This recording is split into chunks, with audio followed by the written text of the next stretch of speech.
Good afternoon. My name is Marcy Huffaker. I've lived in Baraboo for about 25 years. Growing up in a Chicago suburb in a Jewish family, we would occasionally celebrate Shabbat dinners together as a family and sometimes with larger extended friends and family. Shabbat starts Friday evenings. My mother would buy a challah, which is usually a braided bread made with some egg in it, a little bit fancier than your everyday bread.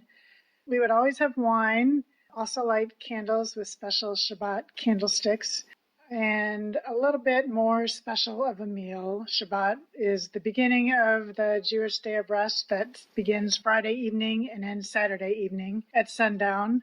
And we would say prayers over all those things, the bread, the candles, and the wine. When I moved to Wisconsin and started having a family, my husband and I met a few other Jewish families in Sauk County, and we would get together maybe once a month or so and have a special dinner and do all the same things with challah, bread, and wine. That group became like our extended family or our family away from home.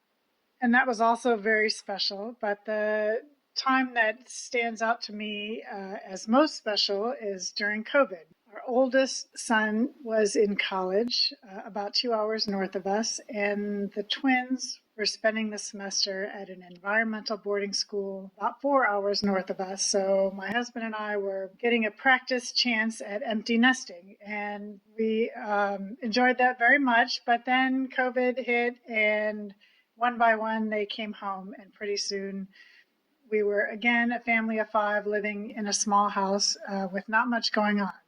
The first week, our oldest came home, and that Friday night, not having much going on and not really wanting to leave the house, I spent the afternoon making a challah and a special dinner, and we said our prayers and just enjoyed each other's company. The second week, the twins came home, and I did the same thing again. All 5 of us sat around the table and really visited and caught up and talked about our hopes and fears of what was happening. The week after that, one of us, I don't remember who, introduced the idea of going around the table and saying the highs and the lows of the week during our Shabbat dinner. And we did that. And then we ended up doing that very consistently for the first few months of COVID while everyone was home. And really, we were all living, working, studying in the same small house without a lot of space and not a lot of reasons to leave the house. So there really wasn't much that happened every week, but somehow every week we came up with a few things that were a little bit different to talk about, and it really brought us a lot closer as a family. And now I look back and cherish those Friday nights we had together.